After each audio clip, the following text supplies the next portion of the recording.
Street magic is one of my favorite things to do, and by far this is the best trick to use for when you're performing street magic. And last week I showed you this exact trick of me doing street magic, and it gets the best reactions ever, which makes it my favorite card trick to perform because it's absolutely insane. If you haven't seen it already, it'll be popping up on the screen at the end of the video, so you can check it out then. And what you're gonna need to be able to perform this trick is a deck of cards and a calculator, preferably an iPhone, but I'll explain why in some cases you can use a regular calculator and even in some very few cases an Android.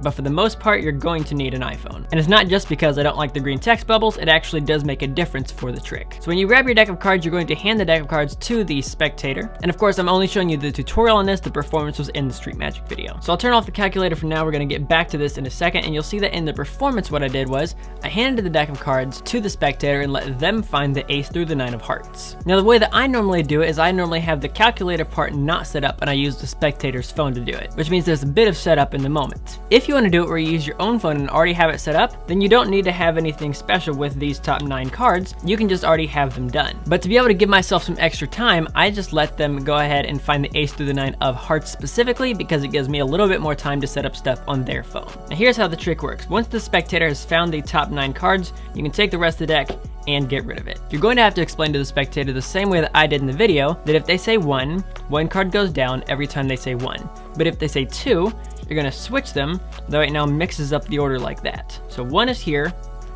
2 is there, once again, mixing up that order, and then if they only have 1 card left at the end, they're not gonna have a choice because there's nothing to switch with. So I'll show you one more time. 1 is like this, and 2 switches it, okay?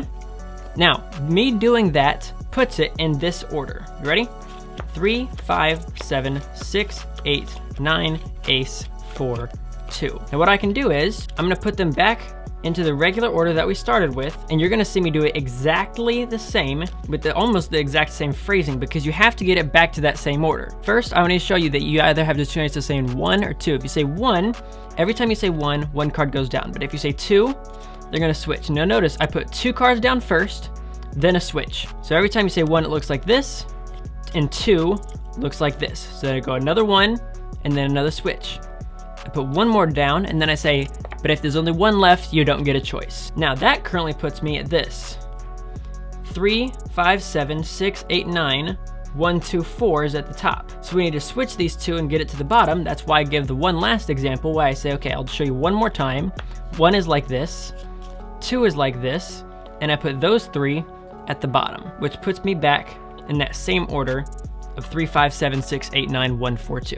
Once you have that set up, your spectator can say anything. If they say 1, 1 card goes down.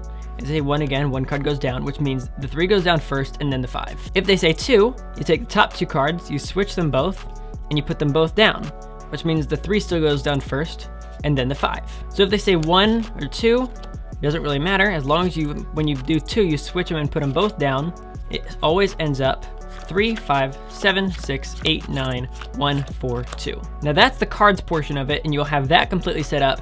You'll have the spectator go through and say 1 or 2, and they can go as many times as they want, and you'll set it off to the side, and you'll hold it there for a second. Now while the spectator was trying to find the ace through the 9 of hearts in the performance, I grabbed their phone and went like this. 3, 5, 7, 6, 8, 9, 1, 4, 2.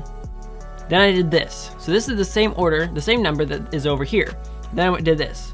Times 1, which is anything times 1 is itself, plus 0, which again is itself, times. Now notice the end of that, 0 times. Anything times 0 is nothing. So anything I put after this, as long as it's multiplied and divided next to each other, is of course going to answer 0. And 0 plus, which is what I put just before this, the 3, 5, 7, 6, 8, 9, 1, 4, 2, is going to be this number. So it's this number times 1 itself, plus 0 times anything. Whatever number we're gonna put here at this point is always gonna end up at this. Ready? 25 times 25 times 25 divided by 98 times 9999999 times. Clearly, this is going to be a number way bigger than what's over here.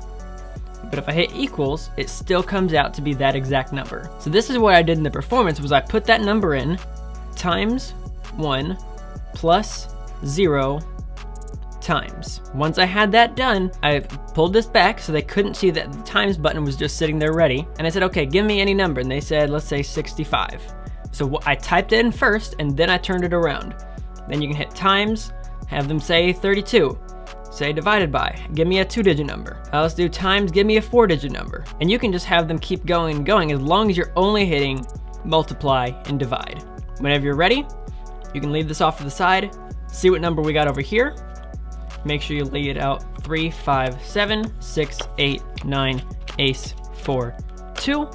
And then you let the spectator hit equals on their phone, and it comes out to the same number on the phone as what's in the cards. Now I did tell you that there is an issue with different calculators and why iPhones is different. When you type in a number on an iPhone, if I hit 25 times 47, now you just see 47 on the screen. But if I do that on an Android, at the top of the screen you'll see 25x47. You're gonna see a running log of everything that has been previously typed, which means when you first get out your phone and you've already pre-typed this number times 1 plus 0 times, that'll be at the top of the screen and then the spectator will know exactly how you did it. Now some regular calculators work like an Android, some calculators work like an iPhone, so you'll want to check your calculator just to make sure that you know which one you have. But every iPhone that I've ever used, from the iPhone 5, which is this one, this is my mom's, because clearly I'm recording with mine, up to mine, which I currently use the iPhone 13. And anything in between up to the 14 and 15 and 27, which we'll probably have pretty soon,